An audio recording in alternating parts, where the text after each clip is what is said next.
What's up,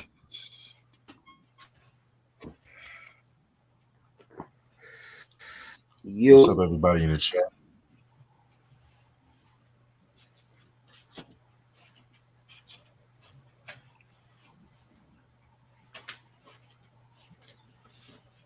I want to talk about Eminem.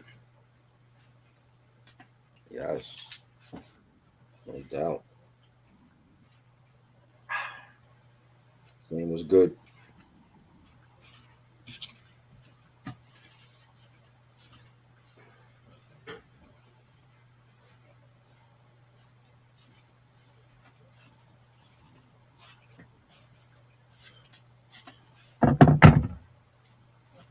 Rest in peace to DC Young Fly's baby mama. I saw that. What happened to him?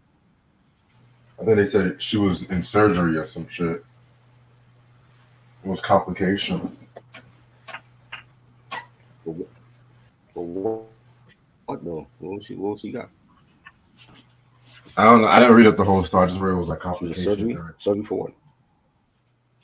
No idea. Oh wow, that's crazy. Wow.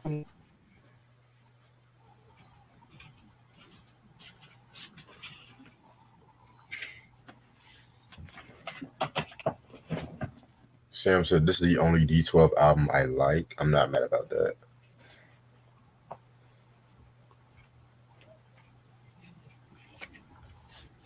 I was trying to get somebody else on for this because he from Detroit, but I don't see him. He must have went to sleep. It'd be like that.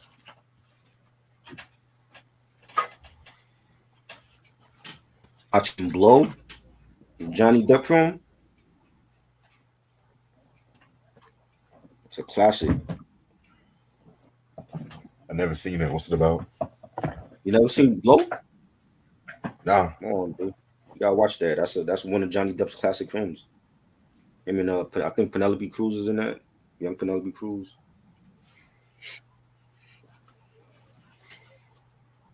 Classic film right there. Where Mike at? I'm sure Mike has that on Blu-ray.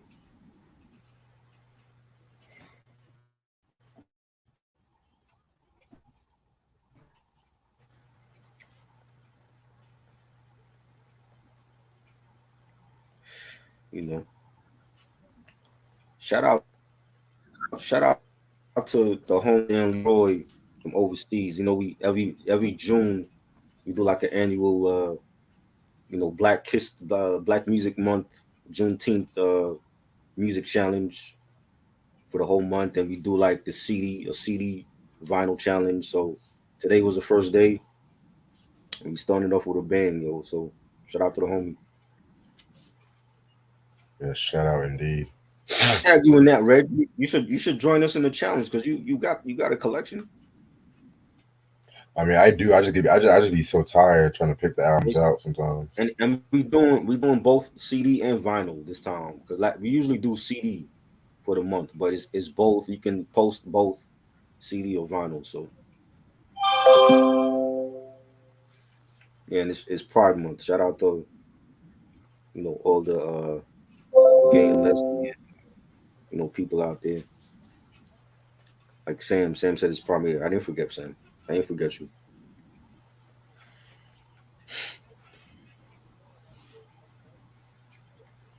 Can I say that? Can I say that on YouTube? They're not gonna block me for that. No, this You know how shouldn't. funny they you know how funny they are. Oh, okay, he's coming. Cool, cool. You said what? Yeah,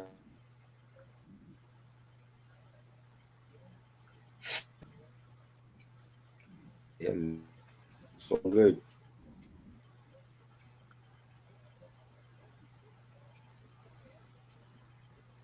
So when do you get off for when you get out of prison, Rich?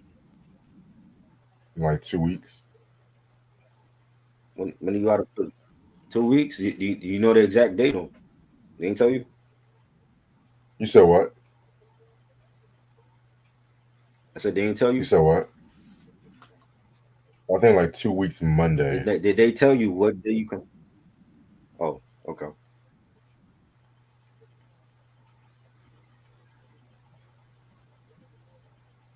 Oh wow,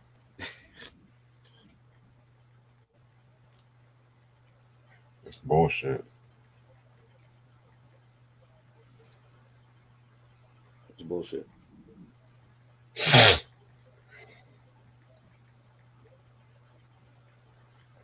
I'm about to start this shit in about 7 more minutes.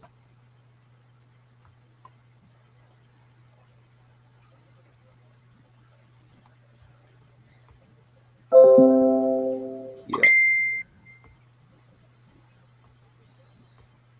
So I think Nas might do some shit with Metro Boomin from whenever. that's what I heard. He got Nas got a new song on the Transformer soundtrack. People Is was it good? not liking it. What?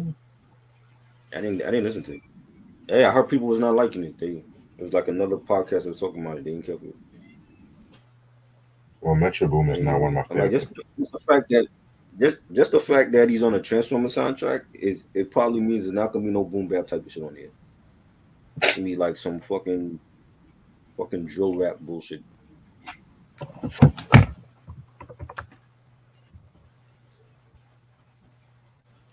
So Vase was good, bro. I'll drop the link if you want to join. We got yo. This is good, yo. I like the way the fact that people showing out for D12 review. I never talked about a D12 album, so this is the first time.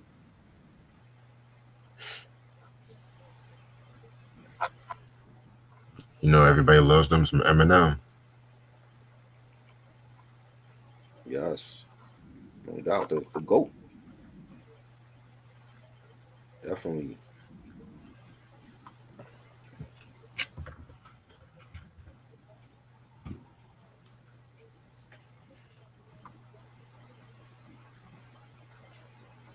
You never. Oh wow, heard that. Okay, it's all good.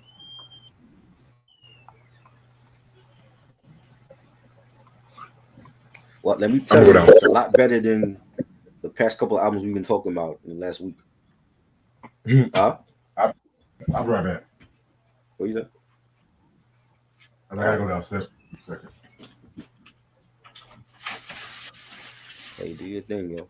This is your review. It's just on my channel. Do your thing. All right.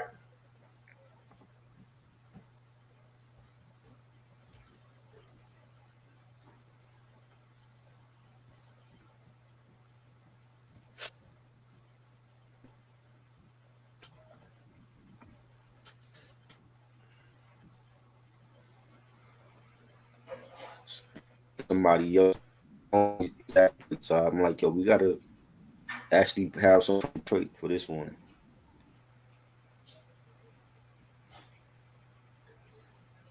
Hope I got it right.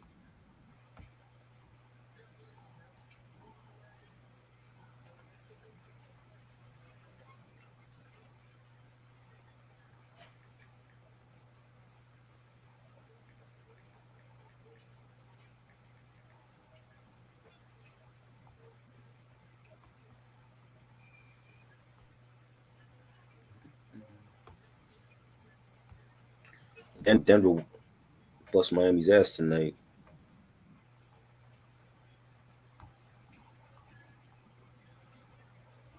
They skipped over this album. You might be surprised, yo. Like this album was it. It's the second one when we talk about that. That's gonna have some issues.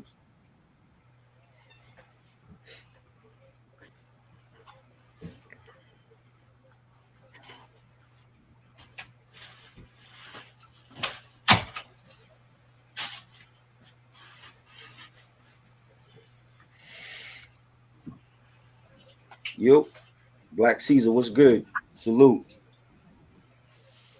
What's popping?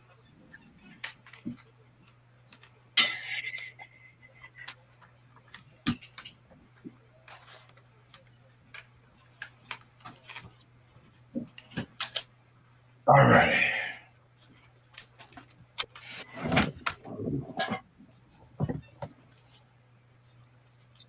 Yeah, yeah. They had it like on 106 in Park at that time.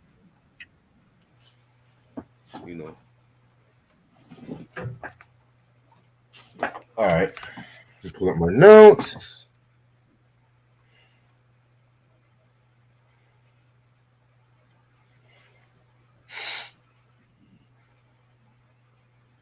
I want to invite somebody.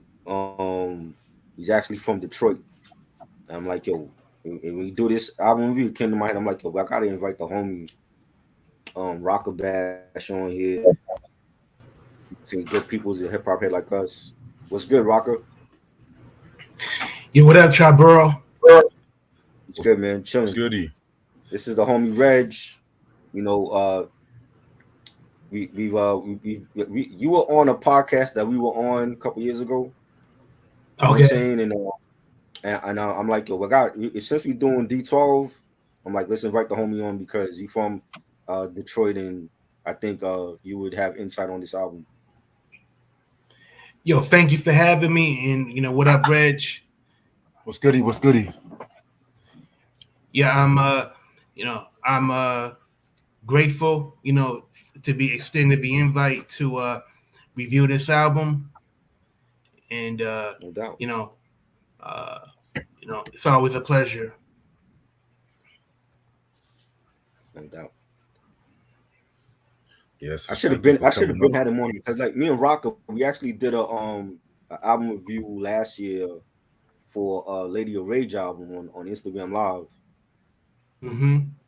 Remember that? That was great too. You know what I'm saying? I enjoyed that. You know what I'm saying? And I know he been asking me for months to do stuff with him. I just was busy, but I'm like, yo, let me have Rocka on here. It's only right. Man, absolutely. I mean, I got, Lady of Rages. Well, she only put out one album, but she's my favorite female rapper ever. So I Right. was more than happy, to do that review. Yeah, that was dope. That was dope. Yeah, I All did right, not Reg. like that. Yeah, I know. You didn't care for it. Nah, and I love This Lady song of is Rage. mm, My main issue was the production. oh yeah, Some of Primo's, I hate to say, some of Primo's worst beats was on it. I feel you. But I remember y'all. Yeah, let's go. All right, what's up, YouTube? How's everyone doing this lovely Thursday night? This is your boy Reg in the building. Doing this on Try's channel because, of course, I got suspended yet again. This is my boy Try Barrow with me. What's how you What's doing, good? Try? Chilling. All right, and we also got a new guest up here. I'm gonna let him introduce himself. Yo, what up, guys? This is Rocket Bash. Uh, the homie Triborough. We've been knowing each other for years, uh, and got the invite to do this review. And shout out to Reg, for uh, for being here as well. And I'm always, anytime I hear Detroit, my ears perk up. So thank you, Triborough, for giving me the invitation to be on here. No doubt. Yeah, man. Always, always. All right, so you guys read the title. The, First of all, Try, you don't have this album, do you? Yes, I do. I have the Okay, album, no. and shout out to Eric. Eric sent me the Purple Pill single last year. And had the original track, and I got the album. I had the album years ago. Okay, cool, cool. So the album we're going to talk about is D12 with their debut album Devil's Night. This came out June 19, 2001 on Shady, which was under Interscope Records. D12 consists of members Eminem, Proof, Bizarre, Mr. Porter, Kaniva, and Swifty McVeigh. They're a group based from Detroit, Michigan. Singles albums known for are Shit on You, Purple Pills, Ain't Nothing But Music, and Fight Music. Producers include Eminem, who was an executive producer, Denon Porter, DJ Oh, you got Head, two. Doc. Dope. Huh? Nice. No, no, I'm gonna say Raka got it too on cassette. Oh, okay. Oh, nice. Okay. That's dope. Um, Denon Porter, DJ Head, Dr. Dre, and Jeff Bass. Guest appearances, only two guest appearances. That's Truth Hurts and Dina Ray. Yes, yeah. So you guys know how we do it. We want to talk about how we got into D12. I'm gonna start off with Try.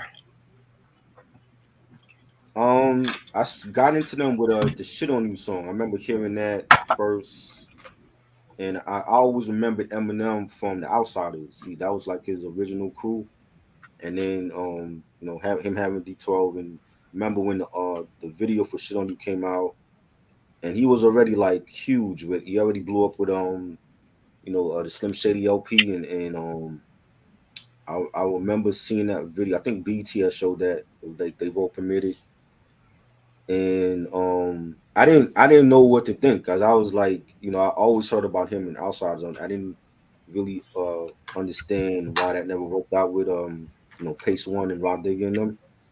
But Mm-hmm. I remember seeing that video. I'm like, oh, M got a new crew. I like the track, you know what I'm saying? And then when they when Marshall Mathers LP dropped and he had them on the album, and I forgot the name of that track that was on Marshall Mathers LP, but they were on there. It was dope. And then there was like a lot of talk on the internet at that time that he was coming out with an album, and we didn't really know the members yet. We didn't know Conniver and Con Artists and Proof and them, Bizarre and them. But when that dropped, when the Purple Pills dropped, I remember that like song was on 106 and Park Countdown like every day when it came out. You know what I'm saying? And it was just different. It sounded to me more like an Eminem song featuring his group because it's like with the Yeah. quirky melody and everything. But at that time, anything Eminem was on was platinum. Like a feature, his own albums, anything he was doing. The Chronic 2001 blew up. He was on a lot of those memorable songs, and um, I like the song was cool. It reminded me more of M, and then like when I heard the album, and I was like, yo, this is fire, and he actually has a talented crew around him that can spit. You know what I'm saying? It's like we've seen crews, and the thing about M, I like the fact that M like he put his peoples on. Like it wasn't about like when you have Fat Joe and Toe Squad, Yeah. and he tried to outshine everybody else, but he wasn't the best lyricist in that crew. Or Mm-hmm. with Buster with Flip Mode is like Buster took all the glory and he didn't give a chance for the other members to shine really. And so now you see like in 2023, the biggest member from that crew is Rock Marcy. You know what I'm saying? Like I like the fact that M put his peoples on and he's like, yo, like this is D12. Get to know them. You're gonna be seeing a lot of them. And he knew like, yo, if he put his peoples on, people gonna listen. You know what I'm saying? Because he already blew up. You know what I'm saying? And that was a huge album when Devil's Night came out.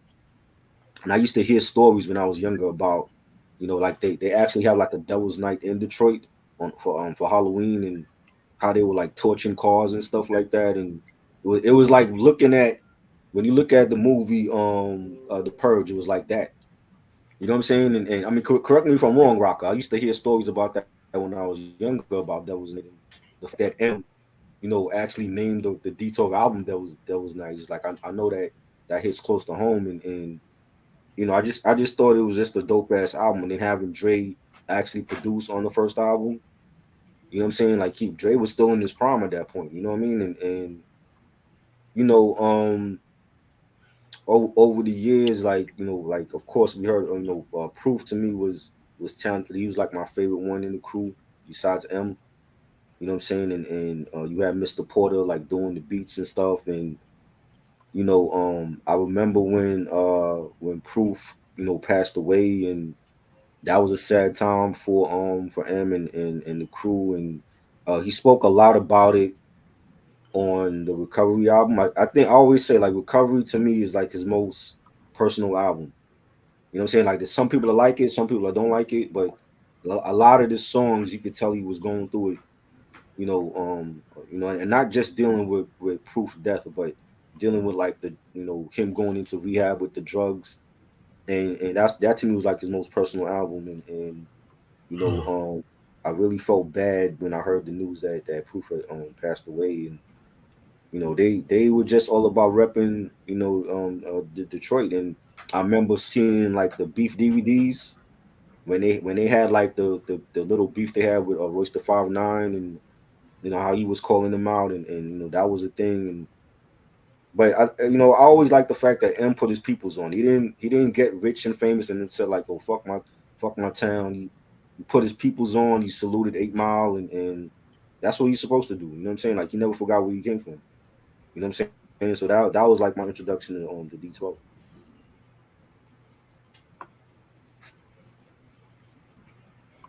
Rocket. Okay, you can go, Raka. Okay. Well,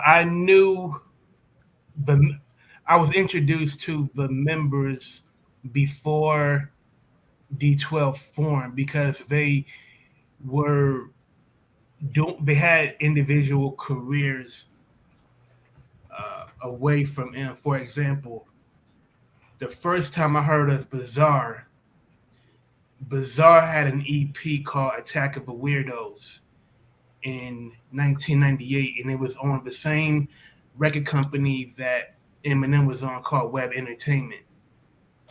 Yeah. And um, the album was produced by the same production company as uh, Eminem's Some Shady EP, the FBT production, which is Mark and Jeff Bass. And Bizarre sounded just like his rap name. It was very unique. Um, he sounded like uh, like an amalgam of Esham, Awesome Dre, and uh, Delva Funky Homo Sapien. I know that's a Ooh. weird combination, but considering the topics that he rhymed about the most gory stuff, very disturbing stuff. But Esham was doing that 10 years prior. Delva Funky Homo Sapien started as far as the flow, as far as uh, using off meter rhyme patterns to get shocking stuff across. I thought that was uh, very unique. And then Proof, Proof was a mainstay in Detroit hip hop. He had a reputation, for being, uh, you know, a stalwart here. He was a host at the Detroit Hip Hop Shop. He was a battle MC. He got as far as he actually won the uh, the source competition as a battle MC. Um, he also was in a group called Time. So he also had a working relationship with Jay Dilla, which is weird because Eminem has never worked with Jay Dilla. And considering that Proof was a mutual acquaintance of theirs, that why they never did anything, remains to be explained.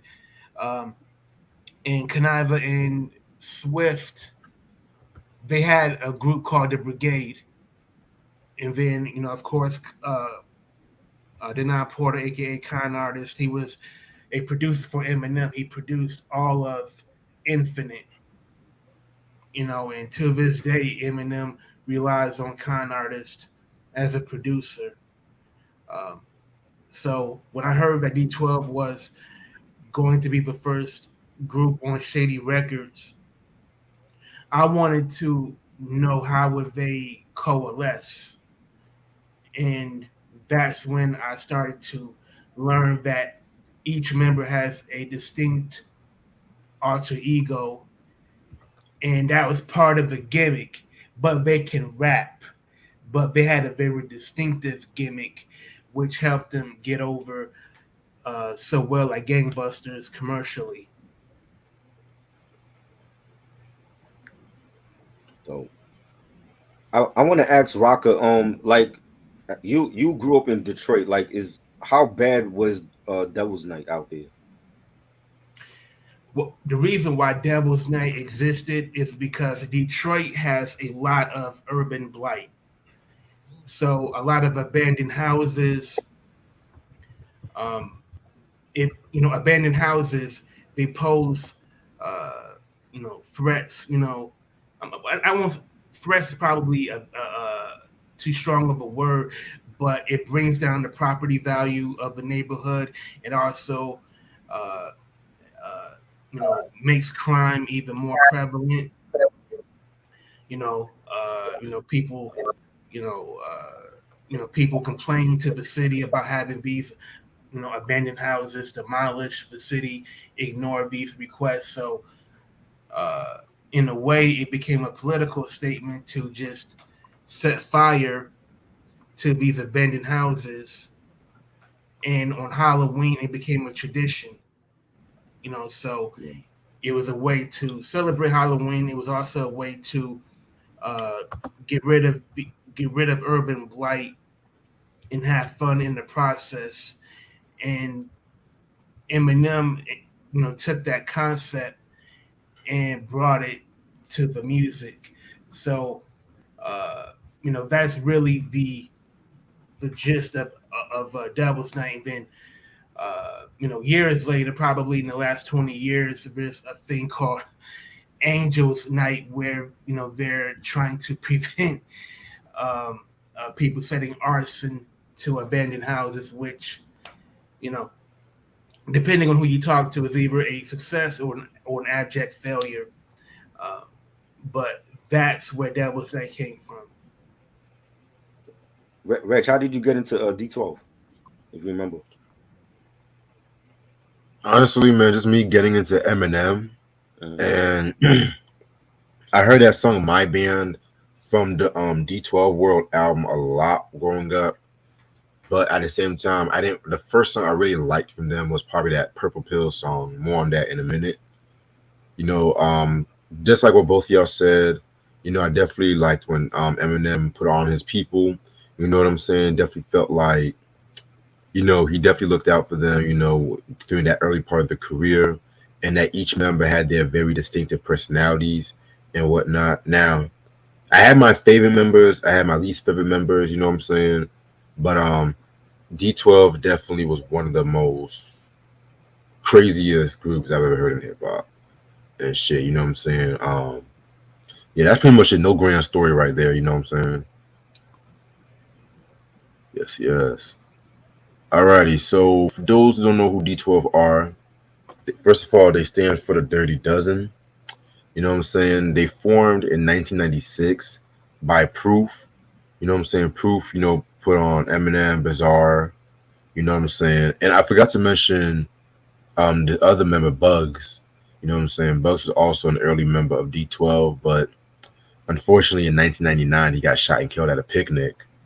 And pretty much what happened was, from what I looked up, he was one of the main reasons why Swift ended up joining the group. Once he died. You know what I'm saying? So in 1997 they dropped their debut EP called the Underground EP. You know what I'm saying? I heard bits and pieces. I heard bits and pieces of that EP. You know what I'm saying? I definitely did not hear the whole thing. And then around this time too, also Eminem and them were also members of the Outsiders, like you guys mentioned. You know what I'm saying? They had a good following, especially when they came to Jersey and shit.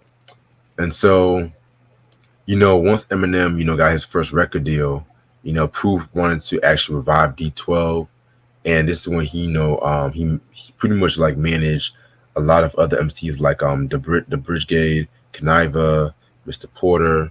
You know what I'm saying? So pretty much like Proof was like the main guy when it came to like organizing D12. And so fast forward to between 99 and 2000, Eminem blew up. Once he got that deal with Aftermath Records. Yes, his first album was the Infinite album, but honestly, like I mentioned before, I was not really a big fan of that record right there. It had a few good songs, but you could still tell he was trying to find himself. He didn't really get that mainstream attention to when he got to Aftermath Records and whatnot.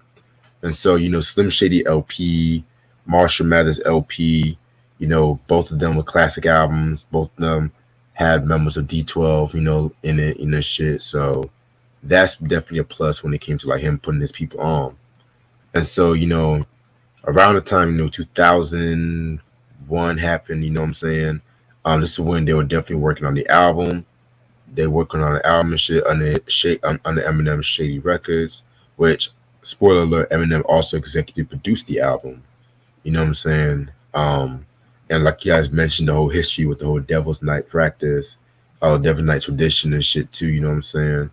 And yeah, this album came out in 2001. So the album cover is pretty cool. I definitely like that, eerie, grimy kind of feel when it came to the Devil's Night album cover. Pretty dope album cover. Love it. Um, so yeah, so this album has about 19 songs. Let's get this shit started. Track number one, another public service announcement. Self-explanatory. You know what I'm saying? I believe the first public service announcement was on the Marshall Mathers LP, and it was just pretty much just them talking about this album is not for your regular listeners. You know what I'm saying? If you guys only hear words like sissy, clit eater, so on and so on. You know what I'm saying? This is the album for you. If you guys get offended by that shit, then so be it. Pretty nice intro. I like it. I think he's basically putting a disclaimer out there already. Like before this album start, we are going to offend people and we're gonna be cursing and talking about sexual things and this is not a kid's album and I think this is like again, this is like it reminded me so much of an Eminem like intro to one of his albums. Right. Some of the skits reminded me of like Eminem, you know what I'm saying? But it was cool, you know what I'm saying? What you think, Raka?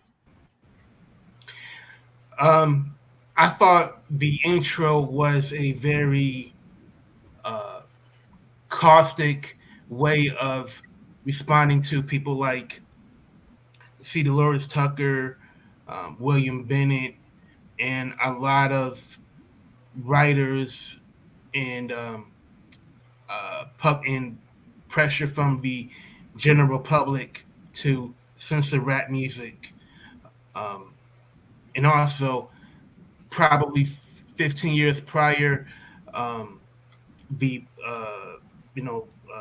the board that created the parental advisory sticker, they wanted to have a labeling system to categorize albums by content. So I thought it was Eminem's way of pretty much being sarcastic and saying everything that you fear your children are going to be exposed to. We're going to talk about all of that stuff and then some. So I thought it was a way of flipping the parental advisory uh, thing on its head and just letting listeners know that there will be no censoring. There will not be any diluting of the content or making it more uh, digestible for the listener. What you see is what you get. Yeah. And it's crazy because I know in the clean version of this album, they took certain songs off and shit too. So that's the crazy Oh, they part. did? Wow. Yeah. Well, they didn't take them off. They had alternate versions. Right. All Which right. I'm sure that probably took a lot of. I'm sure that was pretty time consuming to rewrite, you know, clean versions of all of these songs. I agree. Yes. Track number two, shit can happen. Pretty much picks up where the skit left off at. You know what I'm saying? What I got from this? What I got from this is like at the end of that track, they end up at the end of the public service announcement. They end up, shooting the announcer. and whatnot, and they just had like this kind of like a nonchalant kind of feel to it. You know what I'm saying? Like anything Right. happen, just be on your p's and q's. You know what I'm saying? So this is a pretty solid song. I love it. I think the beat was fire, the bass line on it. Um, M for me had the best verse. He said, one man army, guns can't harm me. Ever since I got my first gun pulled on me, I can't stop airing out my dirty laundry. I loved his flow on that. That's the Eminem that I miss. Like I haven't heard that in forever. But his flow just fit the beat, and everybody else came correct on it. This was like one of my favorites on the album. Definitely. Rocker. Yeah, Eminem clearly is the most talented rapper in D12. That goes without saying. But the X factor to me is Conniva because because we are like proof his reputation as an MC, preceded him. Like he already had a reputation for being a very, formidable, uh, MC in the battle circuit, and Bizarre. Once you hear Bizarre, then there's no mistaking him for anybody else but Conniva. I felt not just on this song, but on the entire album, uh, probably made the biggest name for himself. Because I love the line when he said, "The same cat who never gave a damn about your name, I gives a fuck about it like when that's LA Clippers game." And this is like, as a sports fan, like we all remember, the Clippers, for Hmm. being, a very, a team with stingy ownership. They never wanted to pay for free agents. They always lowballed the players that they had, and you know, and Donald Sterling, you know, was a complete asshole. He didn't care about winning. He didn't care about playoffs. He just cared about, you know, uh, having those turnstiles, moving. And he was racist too, racist ownership. Absolutely. And I don't think he had a black coach, uh, you know, up until that point. And musically, this sounds like the most Dr. Dre produced song that Dre did not produce, if that makes any sense. Like those high synthesizer patches, Hmm. and in that tight drum beat. Uh, the snare I believe is a hand clap. So the way um, the producer made that sound bigger, you know, it definitely reflects in the headphones and in the car stereo. So for me, I love this song. Um, if the intro wasn't there, I believe this would have been a great intro. Yeah, I agree. I agree. Yeah, you guys were definitely on point with shit can happen and shit. You know what I'm saying? Yeah. Um, next song we got is Pistol Pistol. Um, this song right here was pretty decent. You know what I'm saying? Eminem did the beat. You guys should know how I feel about Eminem as a producer. He can be kind of hit or miss, no lie. What I got from this song right here was the fact that they're making fun of rappers who they talk a lot of game, but anytime they get in a beef, they always end up pulling out their straps and shit like that too. You know what I'm saying? So definitely love that song. You know what I'm saying? Eminem and Godiva definitely did that thing. On that third verse. You know what I'm saying? So I love the line when he said, "These cowardly niggas put your fucking life in the dirt. Cause it was wrong how they left my dog. He was priceless. Alone in the streets, bleeding, staring, laying lifeless and shit." You know what I'm saying? So definitely a pretty decent song. I like it. I like this Eminem beat. Well, one of the better Eminem beats, in my opinion. I like Proof's verse too. He said some interesting lines. Y'all niggas sound like Jigga, but act like Pac. And my cousin got the flu, and this got my cough. Interesting line because I thought we, that was pretty funny. yeah, Yeah. yeah, definitely, definitely. What you thought about it, Rocker? Yo, I to me it was funny because it was dead accurate around this time, man. Like you had, so many people that wanted to be street hustlers. They brag and they rhyme about how much dope they sold.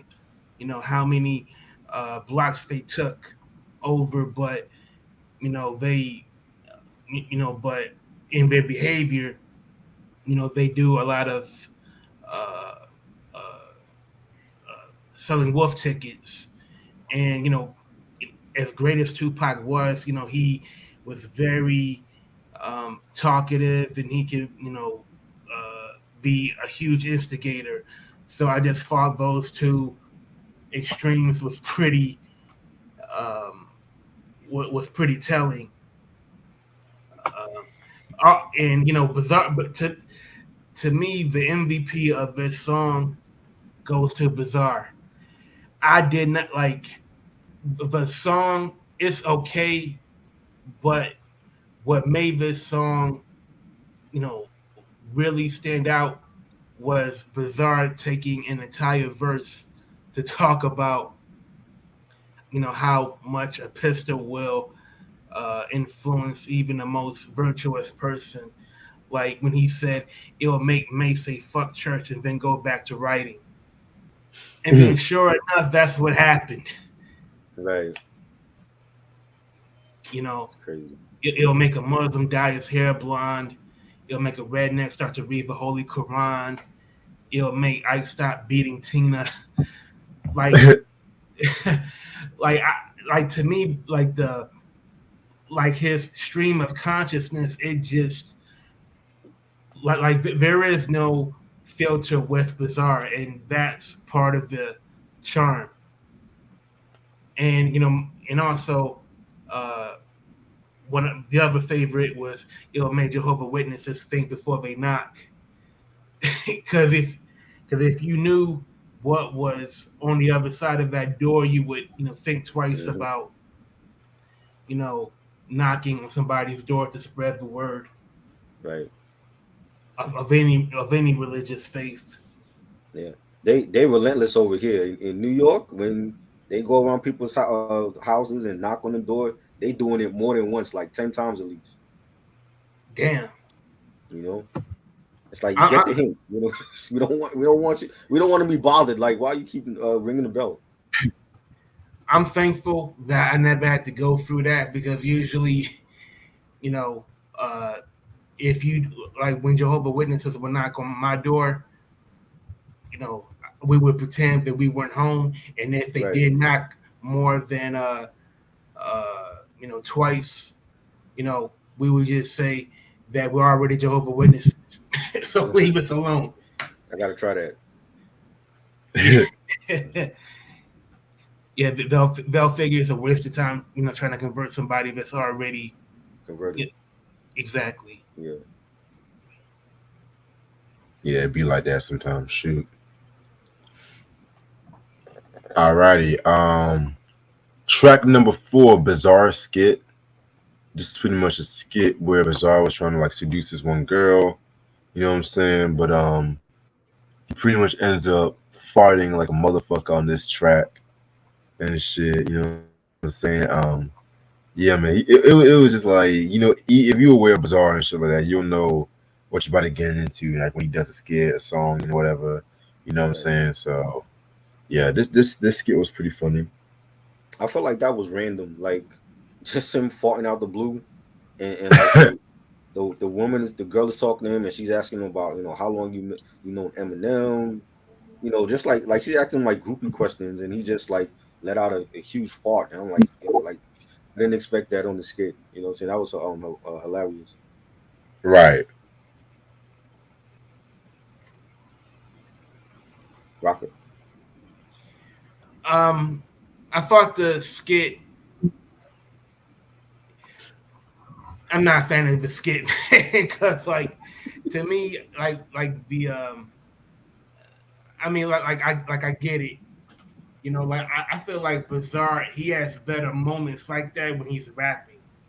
You Right. know, so to hear him, pretty much act out him dissing, this groupie by farting, it's like, okay, say that in a rap. Like if the skit would have had, if the skit would have been more creative, if it would have been a little bit uh, more innovative, or something that was totally left of center from what we've already heard, I would have been more entertained. Right. Respect. All right, which leads us into the next song called "Nasty Mind" featuring Truth Hurts. Truth Hurts was a singer that was signed to Aftermath Records and shit. You know what I'm saying, in the early 2000s. Um, she was definitely a background vocalist. She did back. She first appeared on Busta Rhymes' "Break a Neck" as a backing vocalist, but she got more famous, during the time she was on Aftermath Records. She dropped that "Truthfully Speaking" album, which that was a pretty dope album. You know what I'm saying? That had "Addictive" on it. But yeah, man, with this track right here, self-explanatory, just on their little sex shit. It's kind of crazy because I've always felt like the beat was a precursor to Superman from Eminem. I don't know if it was just me. Yeah, I didn't. I never really thought about that. Yeah, and ironically, Dina Ray's on the album too and shit. So Right. Yeah, I liked it. I really dope ass beat. Swift. I liked his verse. He said, I'm a nasty ass macaroni. You flashing fast money. You can pass a roll. You fucking alimony. If you want me and ain't out screaming about your monthly, I'll be sticking your pretty ass until you turn ugly. I like the verse. I thought it was a strong track by everybody. I think they killed it. What you thought, Rock? The musically, I don't know why. I suspect that this beat was originally for an R&B singer. Maybe the truth hurts. To me, it feels like an R&B groove. It's very mid tempo, and uh, Swift had the best verse on the song. Like, Yeah, I feel like Swift is a dope MC, and Triborough, said some of the lyrics from Swift. Um, and especially, I love that line. If you want me and ain't out screaming about your monthly, I'll be staking your pretty ass until you turn ugly. yeah, You suddenly see stars when fucking me. Ain't no menages. I want them in freeze. Release your garments. It ain't even me to hold back or fuck your mom's quick. Have her running around this bitch screaming, "That's my dick." right, I really, like Swift's verse, and Bizarre at the end. To me, this is more like it. To me, like it goes back to that last skit with Bizarre. Like that skit, it was ho hum to me. But when you do it behind a beat with musical accompaniment, and him doing that intro, him doing the outro, you know, it was funny.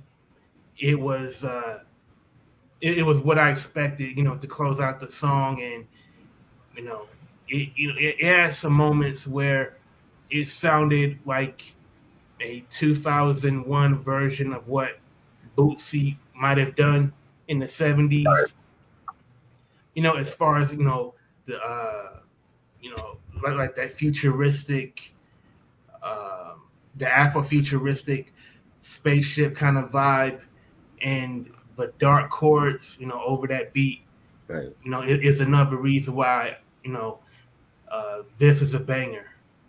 And Dre gave his best for this album, which I respect. Yeah, definitely. I agree too.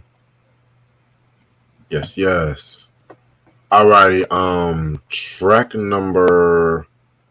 Where we at? Track number 6. Six. Yeah. It ain't nothing but the music, but music. What I got from this is just like throwing shots at pop culture. You know what I'm saying? They had to have their digs at certain pop artists at the time, like Britney Spears, Christina Aguilera, and shit like that too. You know what I'm saying? Um, yeah, man. I definitely love that beat. I definitely love that fucking beat that they did for this track right here. You know what I'm saying? So, there's this line that Proof said, Robert Downey, Bobby Brownie, Whitney Houston, the shit she's using, Jesse Jackson, Reverend Scandal, got George Michael's, Tevin Campbell's, Pee Wee Herman's, Peep Show Places, public restrooms, beat those cases. You know what I'm saying? So definitely feel like this song right here was pretty dope track. You know what I'm saying? I love it. And notice how he mentioned Whitney Houston. What happened to Whitney after? Right. See, you know what I'm saying? Like it's sad to hear it, but it's like that happened. And this is back. This is in 2001. This album was made. So I love it. I think there should have been a video for this. It definitely fits the D12 mood and attitude of the group, and as well as I love the beat and the synthesizers on it. You had Dre on the Right. chorus. M took a shot at Christina on this because he was still Yep. feuding with the pop artist Britney Spears and Christina. I remember when that whole feud started, and Christina was on TRL or something, and she said something about he's no longer with Kim or something like that, and that he was pissed off when she said that, and he took a shot at her. He said, "Oh, I probably pissed you off again, didn't I, bitch? So what?" Christina Aguilera, kiss my grits. You know how many Uh-huh. tits I gave? I wish I did. So I quit giving these tits to little kids ideas. I loved it. He was in pure form on this track. What you think, Rocco? I do not like this song at all, man. Like this is an Wow. Really? immediate skip. Yeah, man, like this is an immediate skip. Wow. First of Okay. all, that the beat, it sounds like it fits the concept of this album, but to me, it just that beat and the music is annoying, and uh, I feel like Eminem, he already addressed this on the Marshall Mathers LP. So having D12 pretty much, you know, sing, rap backup, pretty much saying the same thing. It was like, uh, you know, OD. Like this is the Right. like I think this is still on side one on my cassette. So I remember I listened to it. When I would listen to it, I would let it play, but I would be doing something else until American Psycho, comes on next. Um, Right. Right.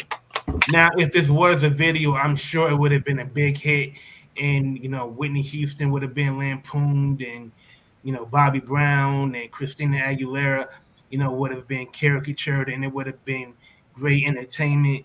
But musically and lyrically, I feel like you jumped the shark a little bit because you already uh, pieced up these targets already. It's like shooting uh, in a barrel. It's like OD to me. Not Philip said that the track reminded him of Real Slim Shady. I never liked Real Slim Shady. Like I said this before. Like some of Eminem's first singles for his albums were like straight for like radio play. When he came out with Just Lose It and Real Slim Shady, I never liked those songs. I'm like, when you get into the album, it's a different story. But he did that strictly for radio play. Right.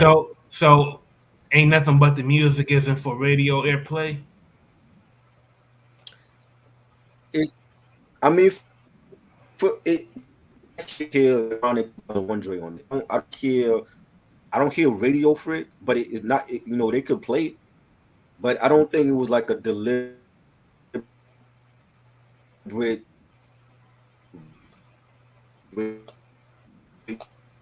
radio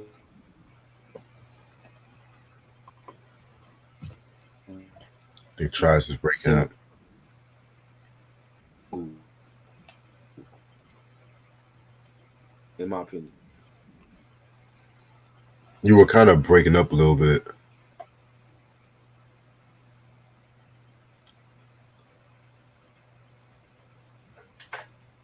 My bad.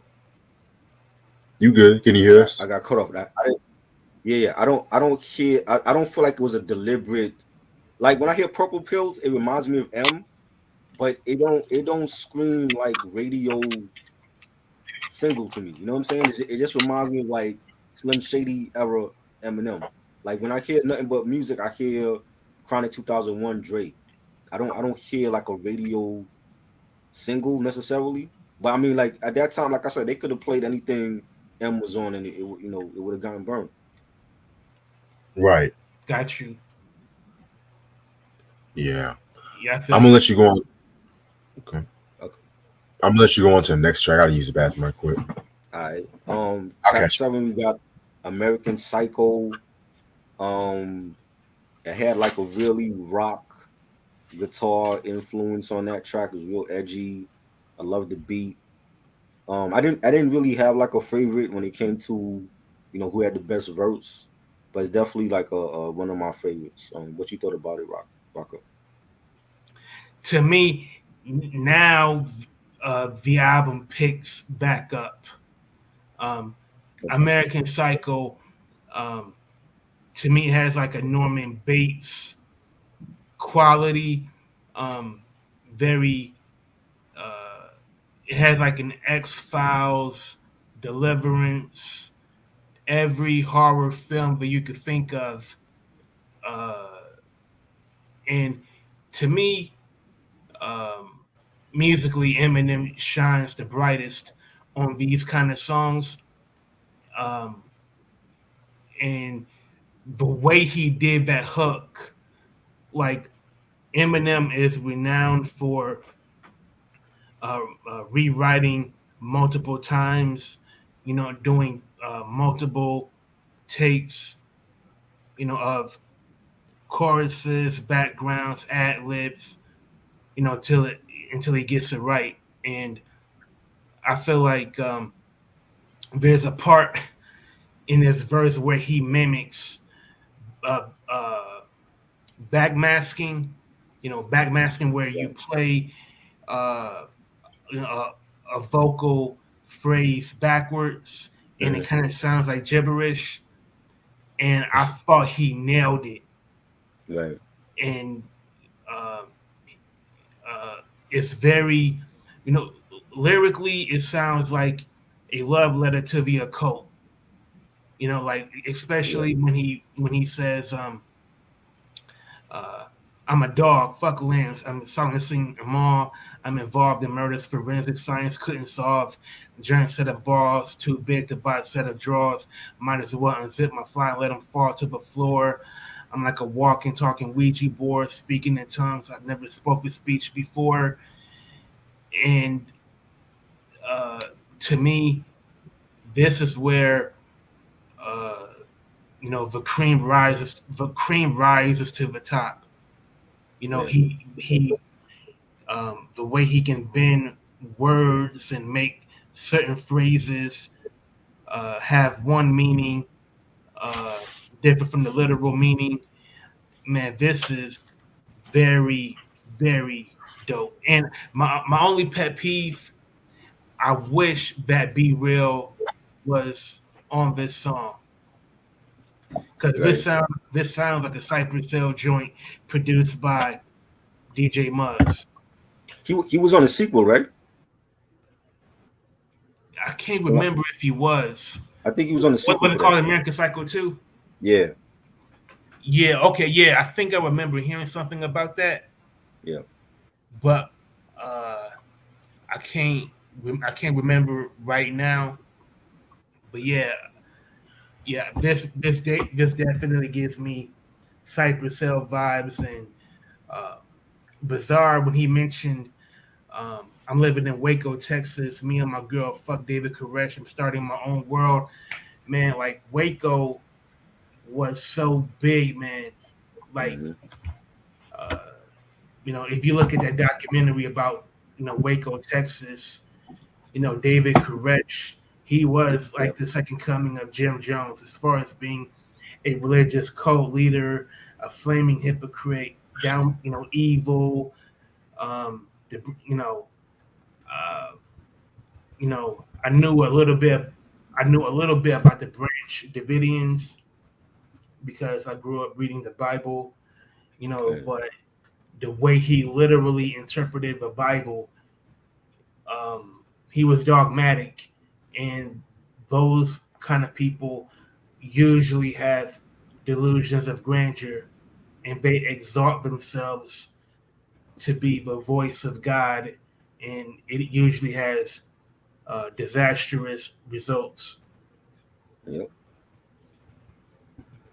Philip from Waco. Salute. I remember coming home from school and turning on CNN, and I seen like burning houses and shit when all that was going on. It was crazy. Yeah, I think the biggest mistake that the FBI made was uh, ambushing David Koresh because it only made him feel even more persecuted, which made him dig in even more into becoming murderous. Like, some people, should just be left alone. Like, like the saying goes, let sleeping dogs lie. He Right. wasn't hurting anybody. His way of life was unusual to some people, but it didn't cause any casualties. It didn't get anybody killed. Stockpiling firearms. That's an entire political issue in and of itself. So I'll just leave it at that. Yeah. Got you. So I take it that you're just talking about American Psycho.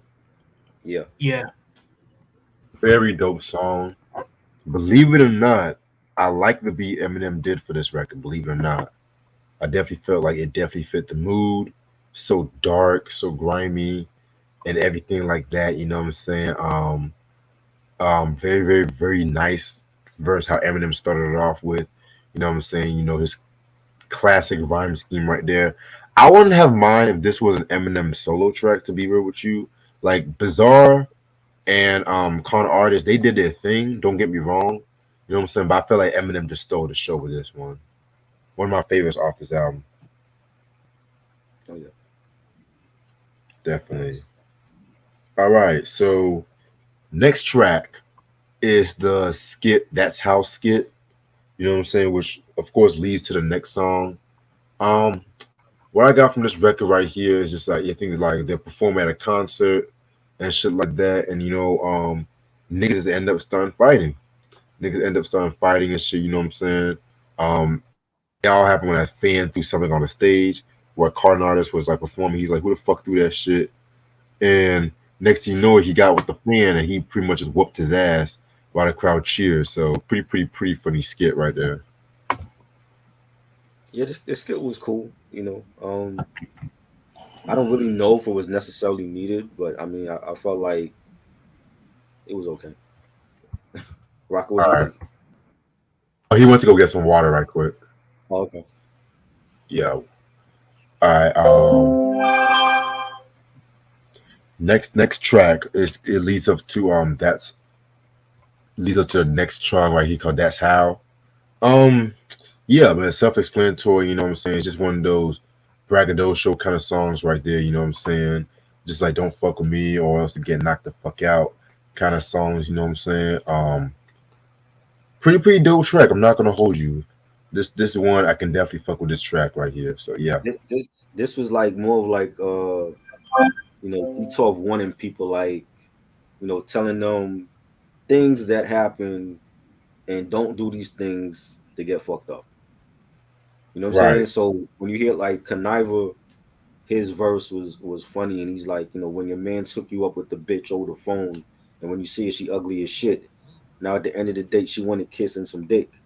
You know what I'm saying? And then each member had their own, like story of telling the listener like these are the things that get people fucked up. And I loved it. I thought it was a dope ass beat. The bass line was dope, and it's like one of my favorites on the album. Right. Of course, we Like I got say, BJ hitting us up about Biggie again. What else is new? Well, uh, Raka said he's back. By the way, okay. His mic is muted. Yeah. Oh, sorry. Yeah, I didn't want any background noise to It's bleed cool. over while y'all was speaking. It's Um, cool. Yo, the first thing that I think of when I hear "That's How" is Curtis Mayfield, because uh, mm. his song "Don't Worry, There's a Hell Below" is sampled. You know that niggas. Ooh, niggas, yes. Yeah, That's right. that's Curtis Mayfield sampled, and we've heard like so many rap songs sample him on that song. You know, Tupac, Biggie, Wu Tang, Nas, uh, Right, man. Redman, Cube. Like Curtis Mayfield's estate uh, gotta be eating something lovely. But with that said, man, yo, this track is fire, man. Mm-hmm. This is one of the a few songs where every member is on the song. They're trading fours. Each member gets 4 bars, and the refrain is "That's how niggas get fucked up." And my favorite, my favorite uh, verse, it actually comes from Kaniva when he's clowning him, for his volatile relationship with Kim, choking your Mm-hmm. wife all in front of your peeps. She tossed a brick through the window of your Jeep. Get back together by the end of the week. That's so sweet. Slim and Kim argue too much. And you can hear Eminem ad lib bitch, you know, Right. during that part. And, Eminem wasn't on this song. And I'm glad he actually set out, this song because it allowed the other members more Right. shine, more opportunity to rap. And this, I like this song so much. This is probably my second favorite song on side one. And Mm. believe it or not, I actually like this song more than the next song we're going to talk about Oh because my god. Wow. because um, the concept, that's how niggas get fucked up. To me, that's universal, man. We all, we grew up in the hood and we see, all of these situations play out, man. You Yeah. know, niggas talking shit. They get jumped. People, you know, brag about doing something that they did when they never did, and then have to pay the price. Like all of those things, I can relate to because I've seen those things so many times in my life. And man, I can't speak enough about this song. This is definitely the highlights of this album. Yeah. My bad. I said connive. I think that might have been Swift or con artist I was quoting. It wasn't Conniver's verse. Mm. Interesting. Yeah, dope opinions about those songs. Um, Next track we got is what's the next one? Next one. Purple Pill. I'm not gonna hold you. This is actually my favorite song off this album. Believe it or not. Really? This is your Yeah. favorite? Wow. Well, yeah, my absolute favorite. Fuck it. Wow. I didn't Oh, expect that. Yeah. Okay. Yeah. Believe a lead single. That's my favorite song on this album. That's crazy. It's not. It's not all the time. It's not all the time that Mm. might happen. It's But very not. yeah. And I don't know what it is about this record. I just find that this. First of all, the fact that they had a song called Purple Pills as a lead single, Right. That part. time that was Mm-hmm. crazy, Mm-hmm. crazy. And it got so crazy that they had to redo a clean version called Purple Hills. You know what Yeah. I'm saying? But yeah. Second of all, at that time, they were just talking about, just trying everything in their system from shrooms to weed, you know what I'm saying? Golden seal, which was like hash and shit like that too, you know what I'm saying? I love the beat. That beat is fucking dope too. Again, Eminem, Eminem did that fucking beat with Jeff Bass and shit too, you know what I'm saying? Cool song. Whenever I think D12, I always think of this song first. So hands down my absolute fave. You know what? This is act. I never noticed this till now. Eric got me the clean version. They actually have Purple Hills Oh in the wow. single. So this is the actual clean version. So I didn't even know that, and I had this since last year. Thank you, Eric. But yeah, this is the clean version for the single. I didn't even know that.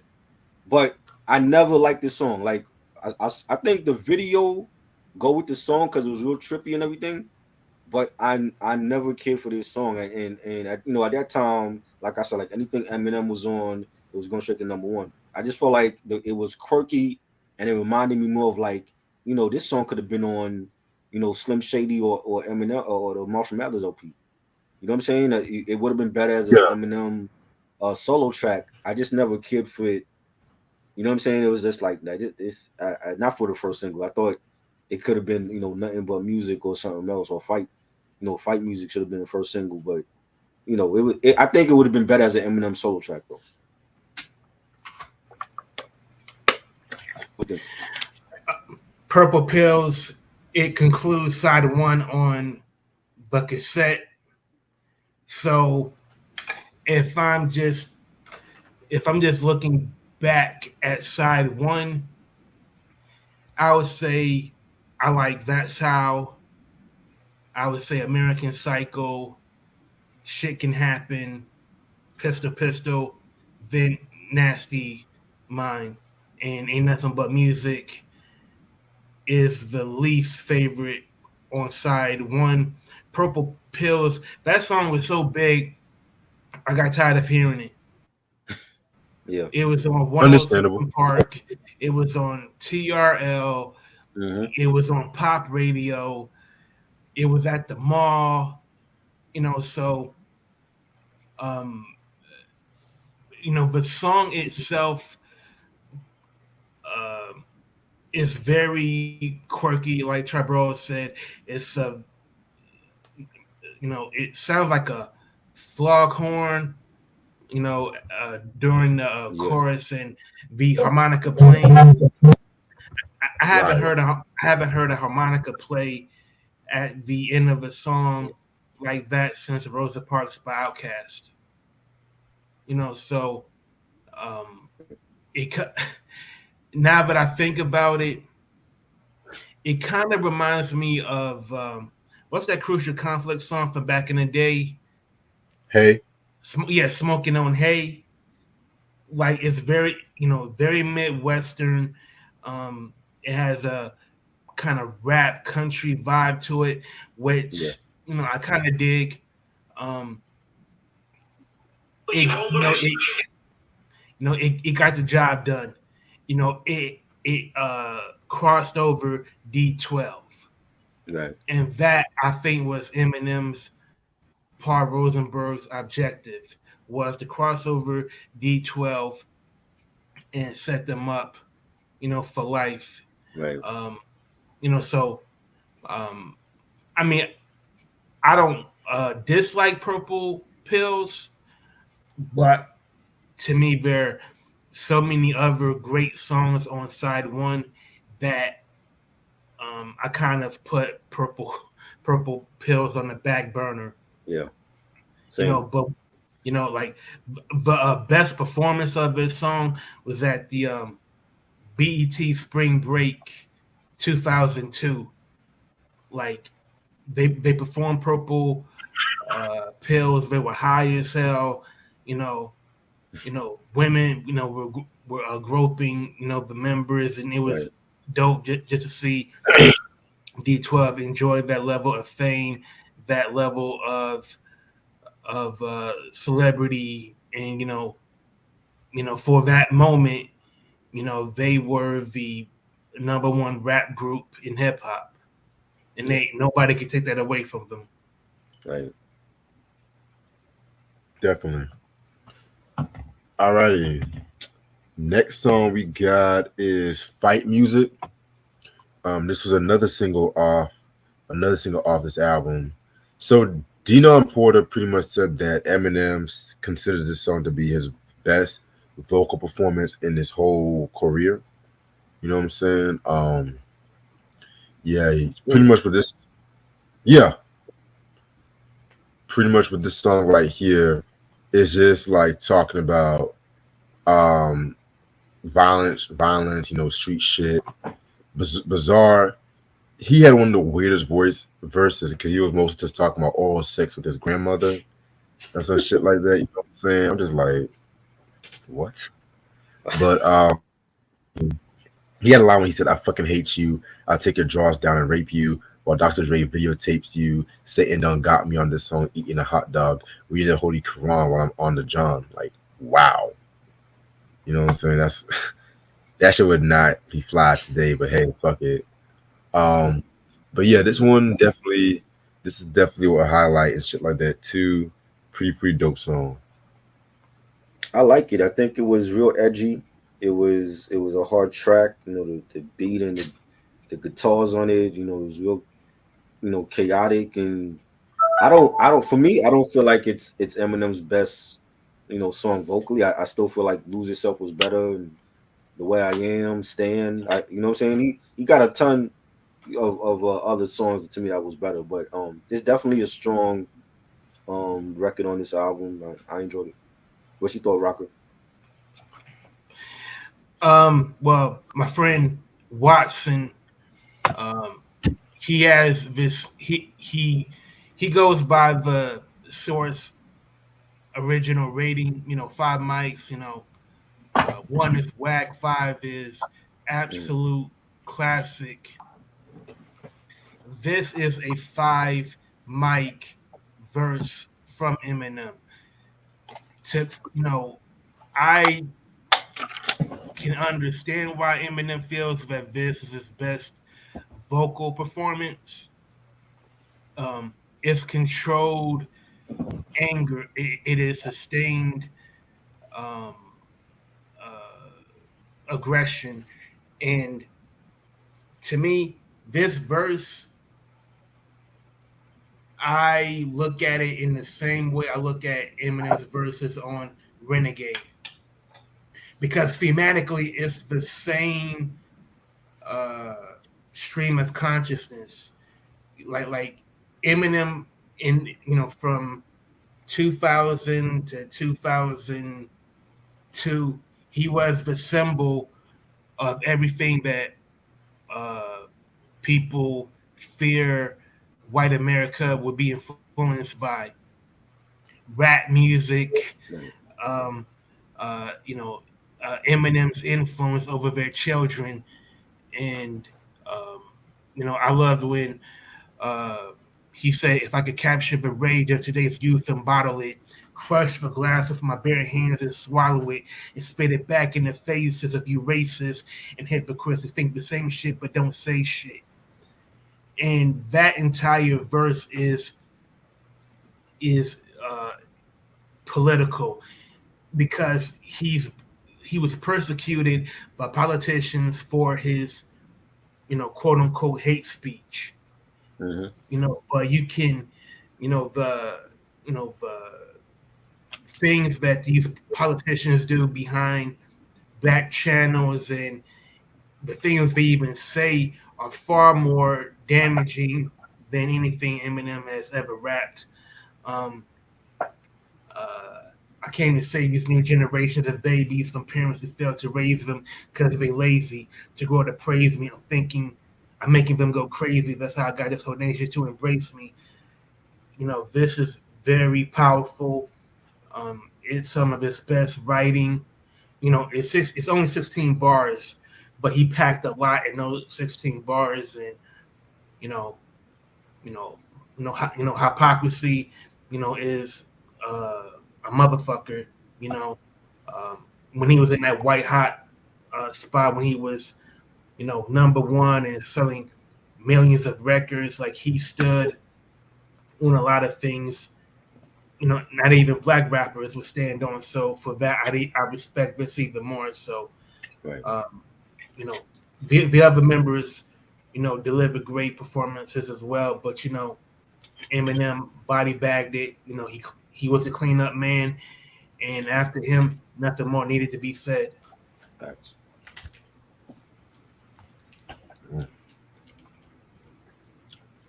Definitely, definitely, definitely like, and that's one thing. Like a lot of rappers, they can either love Eminem or hate Eminem just for shit he's saying.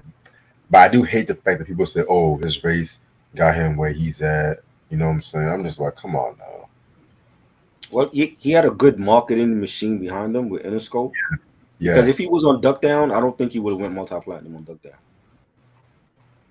right. And Eminem has said so. Like, Right. like he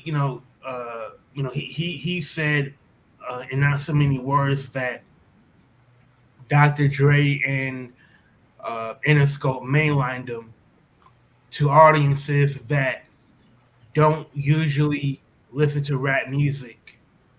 And Eminem isn't stupid. Like Eminem isn't. Uh, he's not blind, and I think that's what a lot of his critics like to portray him as this golden boy that benefited from white privilege, and you know, Paul Rosenberg is doing his bidding by by getting him in front of these audiences. But at the heart of the matter, Eminem is a great songwriter, not just the MC. A lot of MCs can spit. Cassidy can spit. Right. Jay Mills can spit. Right. Fabulous can spit, but Oh God. to me, they're not great Uh, songwriters. I wouldn't go that far. What you mean? You don't think Fabulous? No, Fabulous is a spit. I just think he's overrated as hell to me. No, no. I'm saying songwriting is distinct from MCing. Like Right. my point is, like you can be a great MC. Like Chino XL is a great MC to me. Mhm. I got his albums, but Right. songwriting involves marrying musical accompaniment, understanding chords, understanding harmonies to get your thoughts in that format and marry the rhyme with the music. Not a lot of people can do that. So to me, that's what separates Eminem from everybody else. It's his understanding that you know the music dictates the rhyme, not the Right. other way around. I agree. Right. And I agree. when I put him in top five, people look at me like I'm crazy. I'm like, he's top five all time, in my opinion. Eminem has more than earned his right to be in the pantheon. Yeah. Like that to me, anybody that questions his greatness, is No. just being willfully ignorant. Now you can disagree about where he's placed because there are many great MCs, but to just deny his greatness because of his race, it's Right. says a lot about you. Yeah. And the Beastie Boys don't get that type of hate. So why should Eminem get that? Exactly. Exactly. You know, Same with MC Search. facts. Oh yes, huge, huge third base fan here, bro. Hmm. Same. Alrighty. Track number 12 we got is Instigator. You know what I'm saying? They got the concept of the song from the Under the Influence song from the excuse me, Marshall Mathers LP. And the line was Swifty says I'm an integrator, 380 slug penetrator. You know what I'm saying? That was a pretty cool line. Yeah, pretty much self-explanatory. It's just that since they call themselves instigators, you know what I'm saying, in the song, they just want to just be messy when it came to this track right here, you know what I'm saying? Just start beef for no fucking reason. Pretty cool song. I like it. Dope ass beat. I love the synthesizers on it. You got like helicopter sounds in the background, gunshots going off. Swift, I believe it's Swift, he said, ain't gotta wait till night to snipe you. If I don't like you, you get hit in broad daylight with a white rifle. Love those bars by him, and I thought it was a banging ass track. What you thought, Right. Rocky?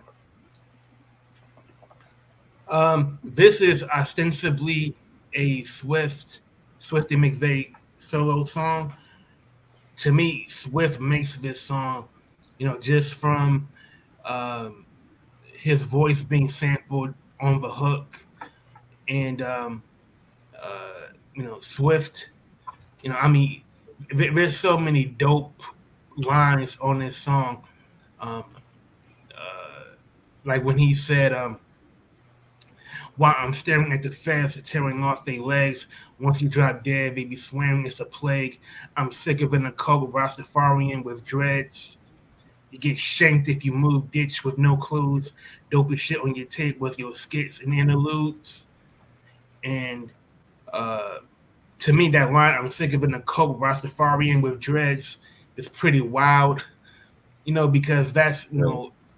that would be out of the ordinary. Like Rastafarians, they are, you know, marijuana is very sacrament because in the Rastafarian religion, marijuana has, holistic herbal healing powers, and it's the sacrament to their God, and you know, uh, you know, the coca plant, the coca plant is not really a Jamaican thing, so I thought that was pretty dope. Um, I thought it was a worthy song to follow after fight music Right. because it follows the theme of fight music, and then what is a fighter? Somebody that can instigate conflict. So I like that the sequencing is following uh, in that theme. Right. Yeah, I definitely hear your point about that. And the song was produced by Eminem, and and so far the songs that Eminem has produced, I actually feel, who is that me? That's me. No, that's I'm a that's Oh, me. We in the group chat, and we got people talking about Biggie still with us. So you know what I mean? okay. Yeah. Yeah, yeah. So far, like Eminem's production is very contemporary. It is very. His sound is very identifiable. Um, I don't know. This is just a personal aside. I don't understand how he could excel as a producer on this album and then flounder with the Loyal to the Game album for Oh my god. Tupac. That was just bad. Just bad. And I'm not I love Tupac. I'm not a fan of those posthumous albums. I thought they were trash. You know. I think the difference between Are You Still Down and the other posthumous albums, the original mixes were closer to what Tupac envisioned, Right. and with the other posthumous albums, they were just wholesale um, uh, re-edits. Like the original producers weren't contracted to update the music. You had Eminem remix a song that was originally produced by Easy Mo Beat, which should be a crime to me. Facts. Right. Yeah, I did not like that running, dying to live, that new version of running. I did not like it. Yeah, Absolutely.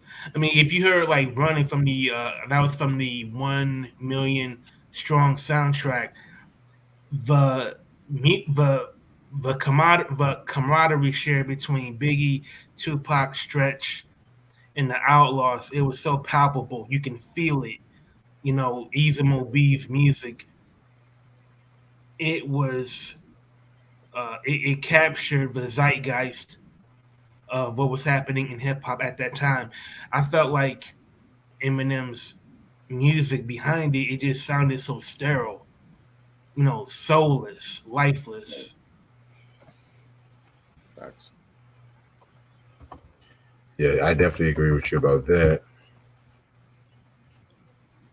Alrighty. Next song we got is "Pimp Like Me" featuring Den Ray. This one was okay. I was really too big on this one right here. I mean, I did like the beat, but Yeah, I felt like the song could have been a bit better. it reminded me a lot of Drug Ballad from Marshall Mathers LP. I got the Right. Drug Ballad. It sounded like almost like a sequel to it, you know, with a Dino Ray, and it was. I like the beat. It was cool, but it's not like one of my favorites. What do you think, Rocker? Man, I love this song, man. I You like don't this one? know. Okay. Absolutely. Like the way you feel, the way you two feel about Ain't Nothing But the Music, I feel Right, like that about Pimp Like Me. right, Man, first of all, that hook is hilarious. yeah, With Dina Ray acting as the hoe and mm, Eminem being the pimp. You just a hoe, you know, dirty ass.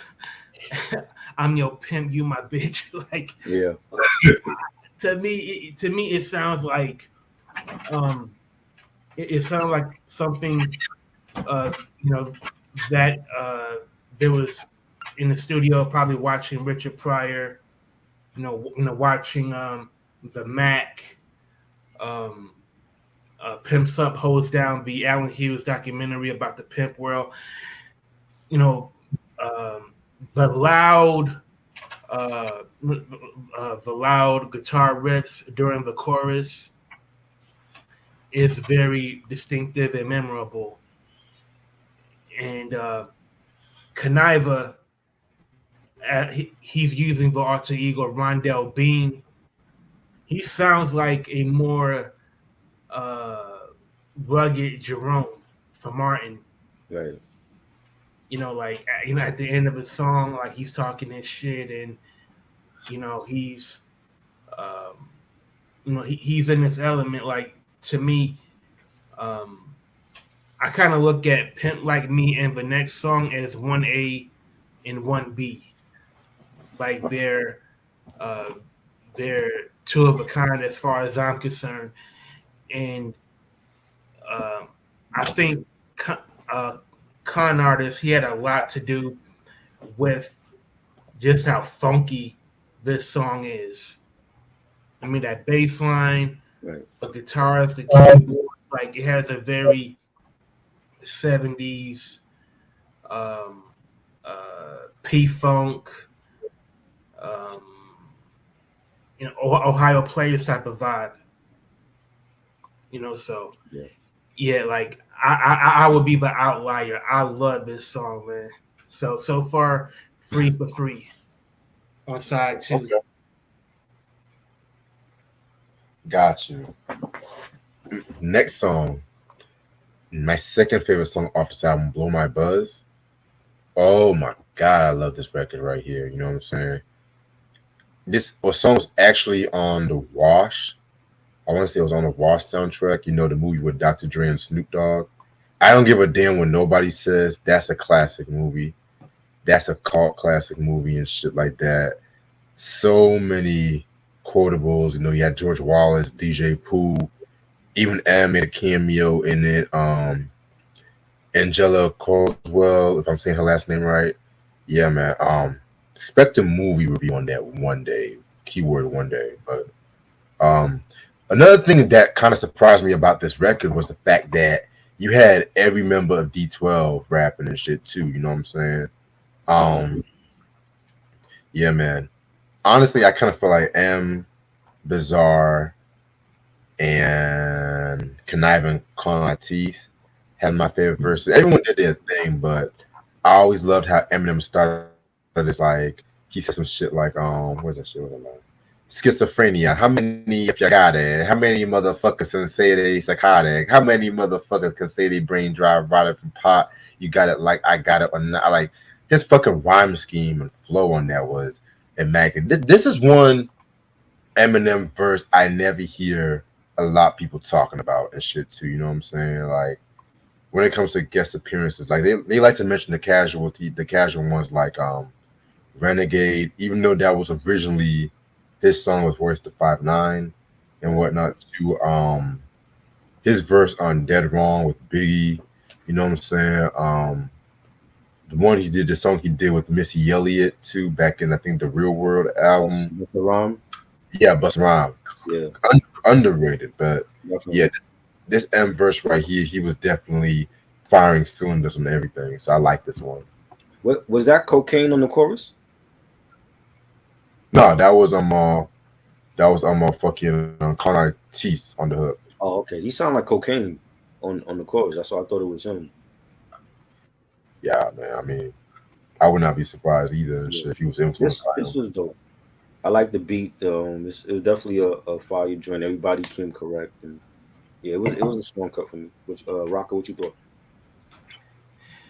The first thing that I think of is George Clinton. Man, like when I hear this song, I think of you remember "Let Me Ride" the remix from by Yeah. Dre. Uh huh.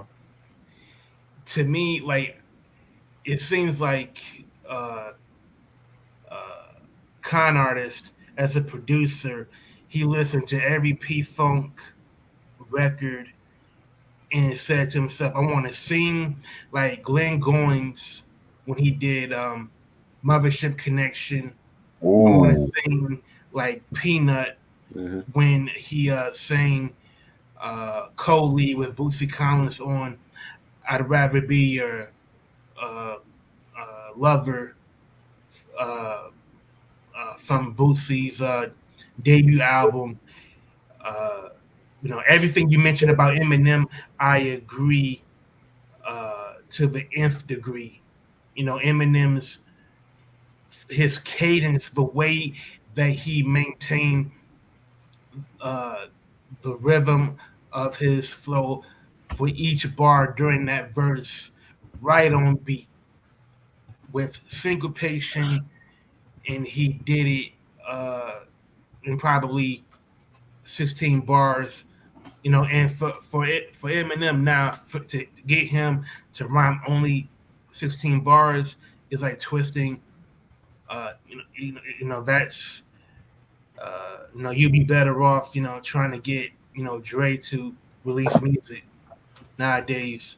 Right. But Bizarre, I'm not going to even quote what the man said, but um, I did find it very humorous and comical. The imagery of him doing the butterfly to the ground, and Eminem saying, Oh man. "Bizarre, sit your nasty ass down." Like that's so on brand for Bizarre. Um, and just as Dina Ray shined on Pimp Like Me, con artist on the hook shined so much, man. More so than anything he rapped on this song. Right. And and definitely during the outro, I feel like he was singing his heart out. Like he was like I'm sure like he in order to get a vocal performance like that, he had to do it several times. But this is something that George Clinton can be proud of, something that Bootsy and um, you know, uh, you know, Bernie Worrell could be proud of, like those swirling synthesizer, lines, that kind of remind you of Funky Worm. Right. that is so prominent, but they made great use of it. So um, so far out of uh, four songs, 4 for 4, man, on side two. So Okay. Alrighty. So next song we are at Obi Triskit. yeah, I'm saying which yeah, they trucker. pretty much yeah they pretty much used his skit to introduce Obi Trice because he had just recently signed to the label at that point in 2000. You know what I'm saying? I did like the bars he was spitting at the end, the little short bar he was Mhm. spitting shit too. So pretty solid record. I like it. I think it was a great like introduction for Obi Trice at that time before the Cheers album came out, and again like M put his peoples on, and I think that was like a great way to put him on and let people get familiar with him with the freestyle. I thought it was dope. Raka, what you thought? I second that emotion. Like Eminem, he set Obi Trice up lovely because everybody that bought this album, they heard Obi Trice, and um, after this, Obi Trice, he was on the Eminem show, and he did a song with Eminem called Drips. I After love that. Drips, yeah, That's one of my favorite on Eminem show.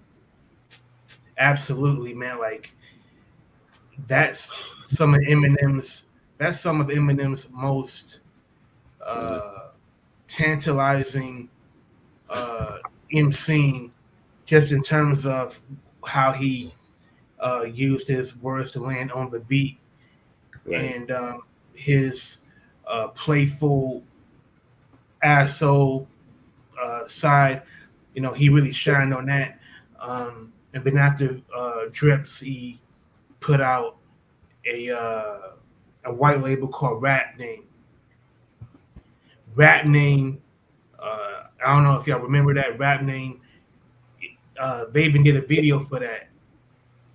And then after that, that was when Cheers came out, and then Obi got a second album called Second Rounds on Me.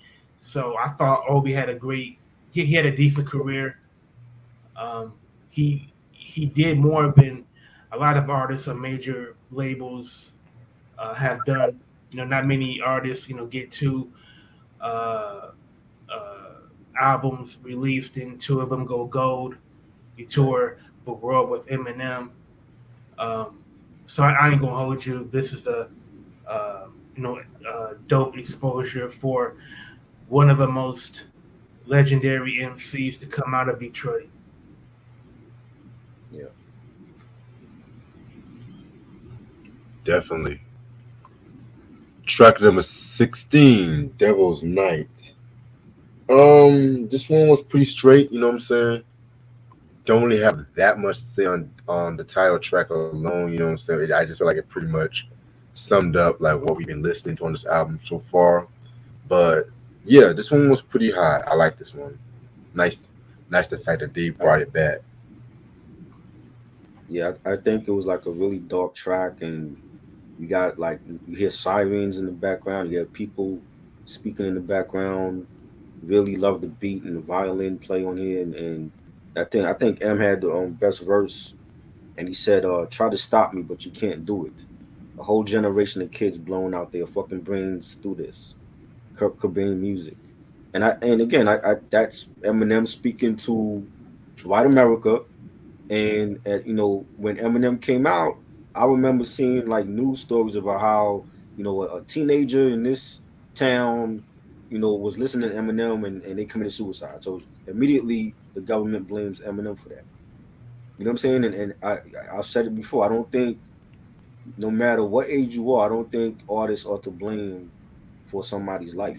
You know what I'm saying? Where's their parents at? Their parents are Exactly. responsible for them. I don't, they did the same thing with Tupac. And Tupac, they bump in Tupac, and something happens, they blame Tupac for it. You know what I'm saying? And the parents got to be more responsible for what their kids, especially now in this era, when a lot of the the artists are, promoting drugs and promoting sex and all that, and they got to be more responsible about what their kids are listening to. You know what I'm saying? I think really described, how he was feeling about that in the song. When I think it's a great record. What you think, Rocco? Yeah, I think Eminem enjoyed, shooting at sacred cows in pop culture, and also uh, being somebody that can be an instrument of provocation. Like he knew how to stir the pot, and um, the way he was seen at this time was like the Antichrist. Him and Marilyn Manson, like they pretty much shared the same common enemies. Um, and held like congressional hearings was held on their music. Um, there were a lot of protests around Eminem's concerts. People, steamrolled over Eminem's music the same way that Calvin Butts and Dick Gregory uh, and others, steamrolled over rap records, Mm-hmm. a decade earlier. Yep. And Eminem is an iconoclast, meaning that he is the symbol of rebellion. He is the symbol of anti authority. He, his music, a lot of it is based on resistance, and the people that follow him, they find their own voices through his music.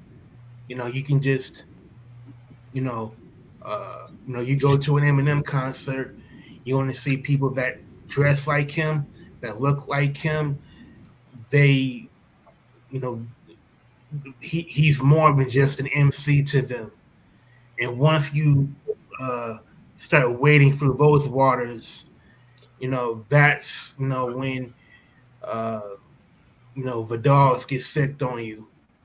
NWA went through it. Tupac went through it. Ice T went through it. Cube went through it. Scarface and the Ghetto Boys went through it. And as a matter of fact, like Willie D, you know, he had a Klan on his ass. When he made the song "Fuck the KKK." So when Right. you speak on injustice or you call out certain figures that wade in, that are clandestine or just don't have your best interest at heart, of course, the powers that be are going to try to silence it. And I think Devil's Night captured all of those things. Yeah. I agree. Mm-hmm. All right. So now we at track number 17, Steve Berman. You guys should know he always has to have that Steve Berman skit in his schedule and whatnot. So pretty okay skit, you know what I'm saying? Yeah, this one was pretty straight. He was basically like being the executive and talking about the album, and we can't release this to the public, and you can't talk about raping your granny and having sex on dubs. And, I thought it was one of those hilarious skits, so it was cool. Rocco, what you thought? It's a skit that's a caricature of modern record executives. You know, uh, you. I'm sure as an executive, you want to, you're probably going to think twice about investing millions of dollars into manufacturing records that are going to be, you know, sent to record stores with that kind of content, and possibly, have it uh, met with resistance at radio or record store chains. But he really um, uh, acted out the greedy executive as avaricious people that exploit talent, and he sounds every bit the record executive that I imagine he is in real life, more or less. So I ain't gonna hold you. You know, decent skit. Right. Respect. Track number 18, Revelation. This one was again another pre straight track. You know what I'm saying? What I got from this song right here, for one, they pretty much was inspired by the Pink Floyd song "Another Brick in the Wall," especially when you hear how layered and dynamical those choruses are and shit like that too. You know what I'm saying? And again, with this track right here, you had all the members of D12 rapping and shit too, so that's always a plus. You know what I'm saying? So yes, yes. Excuse me. I Yeah, they think all did their I yeah. Well, honestly, they all did their thing on the song. I think Bizarre had one of the most weirdest verses ever I've ever heard. You know what I'm saying? Like when he said, Yeah. my poor grandmother, God bless her soul, the bitch got AIDS. She's just waiting to die of a cold. There's three things that's Oh keeping me shit. from being a Nazi. I'm black, I'm a fag, and my dad's Liberace. Yo, I don't think he could say this shit in this era now. I think they would have censored this joint. You Oh know what I'm yeah. saying? Like he was definitely to be had the weirdest verse on this song. Like I like the beat. It was really dark. You know, he had like some rock guitars in it. What you thought, Rocker? Um, it's my least favorite song on side two. I definitely agree with you about Bizarre's verse. It definitely is jarring. First time I heard it, I was a little disturbed. You know, I ain't gonna front. I'm not really a big fan of this song. It's ho hum. Right. Nothing to write home about. Mm. Yeah. Understandable. Again, pretty understandable. Next track we got. Next track we got is the last track on this album, "Girls."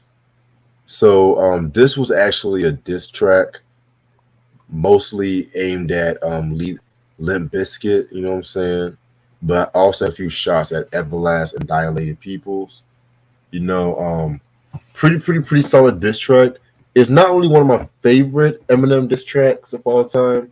You know what I'm saying? I got a few more shits over this one, but I definitely felt like any opportunity to get at Limp Bizkit, I'm always here for. Of course, To because be you don't like them. yeah, I don't like them. How I'm not did I'm not a fan. I don't remember. I remember how did the beef happening? How did the beef happen with Limp Bizkit and with Everlast? Well, you mean the beef between Limp Bizkit and Eminem? Yeah, yeah. How did that? I forgot how it happened. I know it was like years ago. I don't remember how Eminem had beef with Limp and with Everlast. Well, because it all started with M beefing with Everlast at first, and DJ Lethal, who was also on House of Pain, he pretty much said, I think in an interview, that Everlast will whoop Eminem's ass or some shit like that. You know what I'm Oh, saying? wow. And that's pretty much where I got it into. And Eminem even told DJ Lethal at first, hey, I'm not really I don't really have any beef with you. This is mostly with Everlast and shit too. But you know, Lethal didn't really see it that way and shit too. So that's pretty much how the beef started.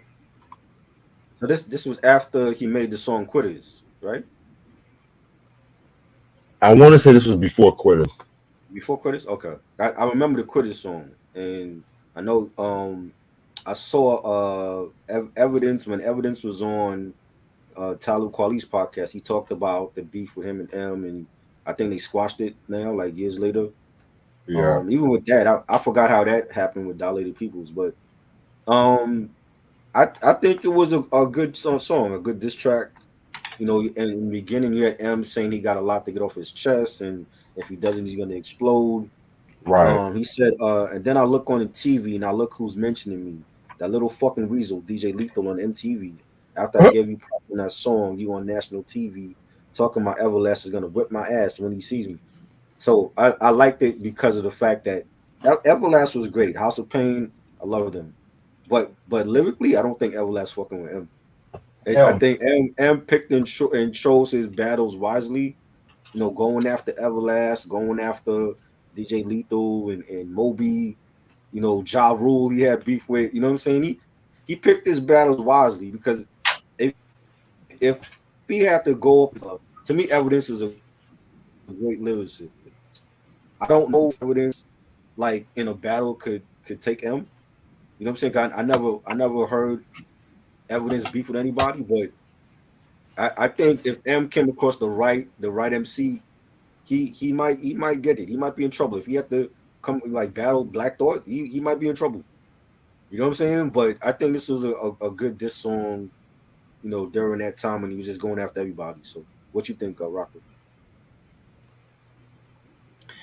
I think I'm pretty sure that this song came out after I remember. I Okay. remember was I think I remember was on the B side of D12's version of Hit 'Em Up that was dissing Everlast. And the weird thing is that Eminem and Dilated Peoples pretty much came up around the same time because they're both graduates of the Wake Up show with King Tech and Sway. They have freestyles with each other on the Wake Right. Up show. So hearing Eminem describe Dilated Peoples that way, it really just goes to show how he always felt about Dilated Peoples as a backpack Right. ciphering crew. When Eminem came up, you know, rhyming in those same circles, um, I think Girls as a diss song is it's not great, it's good. You know, yeah. I mean the targets are Limp Biscuit, you know, in DJ Lethal and Everlast. Like it doesn't it doesn't do anything to bolster Eminem's rep as a battle MC. You know, somebody said a Right. while ago, it would be different if he was like battling Black Thought. You know, like that is a contest Right. of lyrical Mm-hmm. penmanship. Like if you go against Black Thought, now you're talking creme de la creme, pitting your skill against one of the best wordsmiths of the entire genre. Um, Mm-hmm. my favorite, my favorite bar in this song was that goes for all of my dogs, from Royce to Dre, from Exhibit to Mailman to them hoist away. And you know, for a time, Eminem and Royce they had fallen out, and now that they reconciled and they're making more music than they have ever made in their prime, that that makes me happy because now Eminem had Royce produce two songs on his last album. Like Eminem recorded, the Right. Hell the Sequel EP Right. with Royce. So I'm glad that Mm-hmm.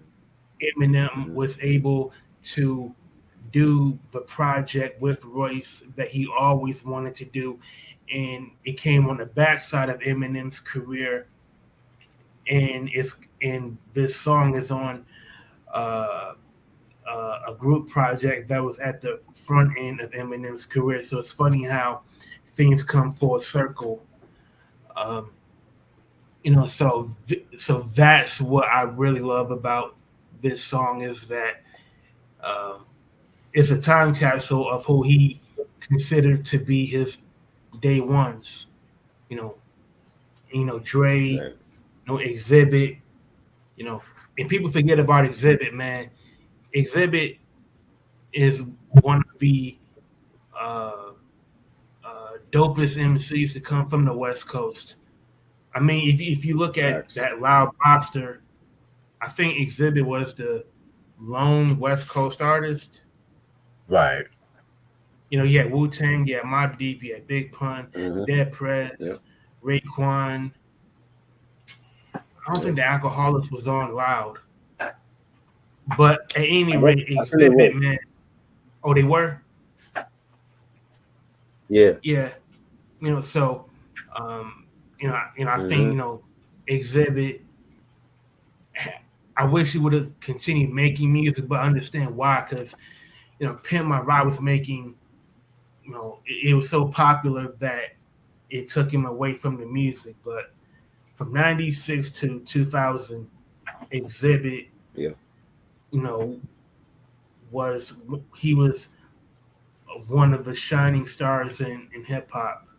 He was still ascending in Restless, Definitely. which was his third, Mm-hmm. yeah, his third album. It's his most popular album, and it's the album with his best production. So he got a lot out of his mileage with Dre.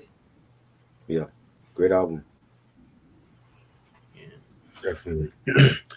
All right. So that's pretty much everything on this album. Overall, this is a pretty good album. I'm not gonna hold you. This was pretty solid. You know what I'm saying? I definitely liked some of the direction that some of the songs went through. And even when it's not trying to tell a story, it's just motherfuckers ripping it on the mic and shit too. Um I definitely feel like when it came to like the finale of it all and shit like that, I feel like it got better with the last couple of tracks. You know what I'm saying? As I felt like some of the songs got a bit more darker. But I'm gonna give this album a 4 out of 5. I definitely think it's a great album. Great production by M and Dre and Mr. Porter.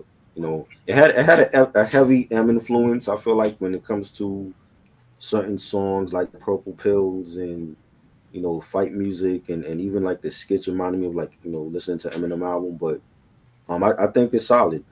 That's how people and pistol shit can happen. Blow my buzz, nothing but music. I definitely think it's a great album. I'm gonna give it 4.5 mics. It was great. Rocco, what you think? Um, I'm going to speak in the macro. Um, this album, musically and lyrically, D12 better than the Saint Lunatics, Oh yeah, Most definitely. definitely, better than Braveheart, Most definitely. definitely. um, better than uh, Disturbing the Peace, better I than a lot of superstars. They had their own imprints, which allowed them to sign their people to production companies, and thus allowed them to be put out through their big homies. right. But Eminem, I truly believe, wanted the best for D12. The juggling act was that he needed to be involved every step of the way of a recording process because one, it was on Eminem's label. Two, he's the biggest star in the group. And Right. three, he has the most experience.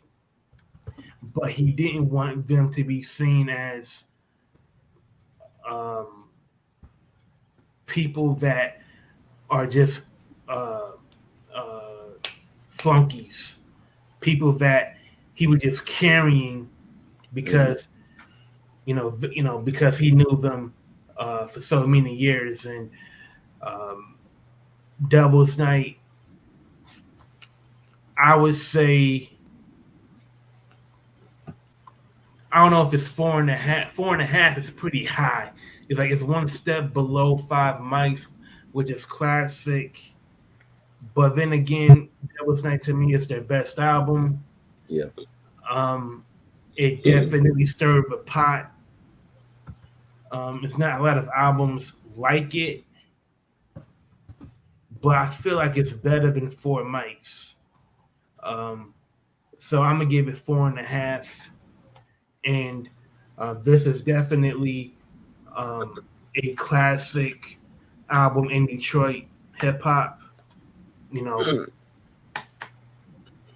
like, and if you really think about it, before Eminem, the most famous Detroit rapper of any national prominence, it was Boss. You remember Deeper? Right. Yes. Yeah. We Produced by talked about Def that. I think Jam. last week we did that album. Yeah. Yeah, she was on Def Jam. She got one album, but after that, the well kind of dried up. I mean, there were other Detroit artists here that was, making a lot of noise. Detroit's Most Wanted, um, Street Lords, Eastside Cheddar Boys, um, of course, Esham, Natus, and then later on you had E Dub from Brightmoor. Um, you had Slum Village. You had Beretta. You had Drunken Master, who was signed to the creator of Fubu. I don't know if you whoever was the man. What's his name? Fubu, Like Damien or something like that? Is his first name? yeah, like Fubu at one point had Yeah. a record label, and Drunken Master was signed to it. Um, Wow. so yeah, like D12, they deserve their respect. They are not flunkies of Eminem. You know, they pulled their own weight. They certainly um, should be heard as distinct MCs within the group. And uh, in closing, if you haven't listened to this album, listen to it. It's a time capsule. It's a time capsule uh, of anti-political correctness, very irreverent. Um, it's not for the faint at heart. So if you're easily offended, do not listen to this album. I don't think it's better than Eminem's first three on Aftermath. I think it is a solid album, but I don't think it's better than Slim Shady or Marshall Mathers LP or Eminem Show. Right.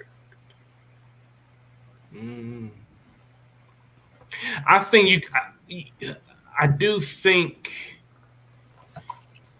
in some respects, Devil's Night is better than the Slim Shady LP, because the Slim Shady LP was pretty much, the Slim Shady LP was pretty much a mix of older and newer songs.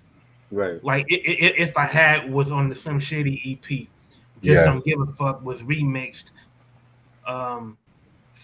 from the Slim Shady EP, just for two of us from the Slim Shady EP. So as far as a full body of work, I feel like Devil's Night packs more wallop than Slim Shady LP. Okay. But it's not better than the Eminem Show Nah. or the Marshall Mathers LP. Those are like his best to me still. Absolutely. All right. Reg, what we got coming up? All right, so Saturday is the Jungle Fever soundtrack and movie review. You know what I'm saying? Definitely can't wait to talk about that. That's going to be on midnight Saturday. I'm going to move the Mariah Carey Daydream review to Tuesday. Okay. Because that's when Ashley is available Tuesday night. I'm going to send you the schedule later on, too. So, yeah. Other than that, that's are these albums out of print? Is this out of print or no? I actually don't even know. I don't think so, but I'm not too sure. It might be. If it is, you can I don't know. always Okay. find. They actually re-released this. My bad. They actually re-released it recently, Oh, they, 2021. okay.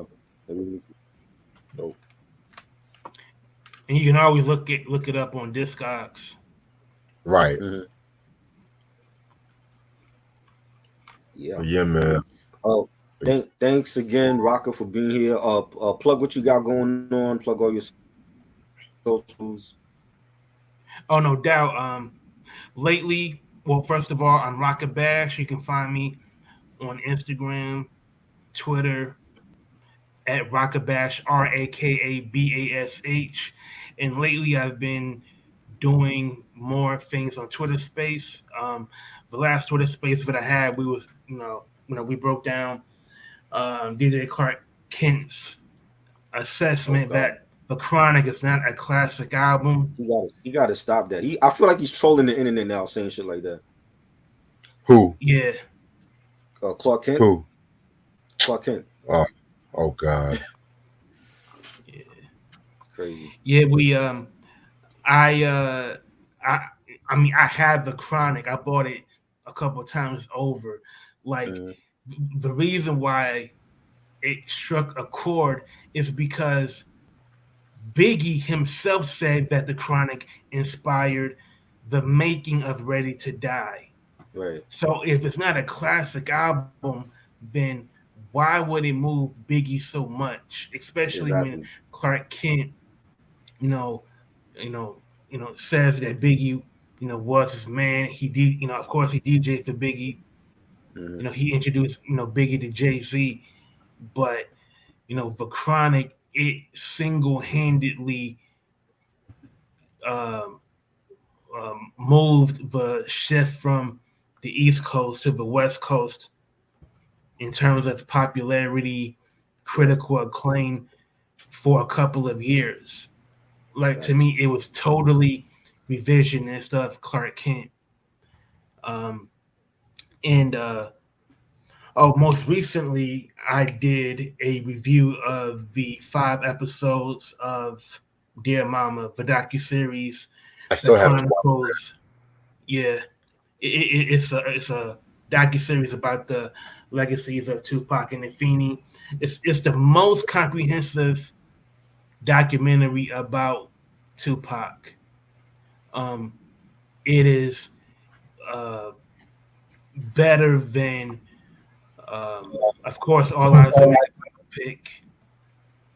Um, but if you want to learn more about his roots to the uh, to black radicalism, you want to check this documentary out, and also it's also a good way for people to learn more about people like Geronimo Pratt, Mutulu Shakur, Sekou Odinga, Mumia Abu Jamal, Right.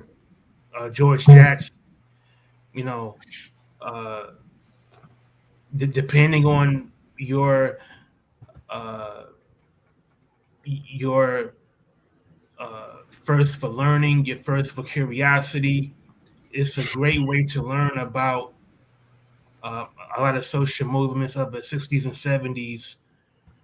And when you look at the Black Lives Movement, none of that would be possible if it wasn't for the uh, the sacrifices of the Black Panther Party, core, um, Congress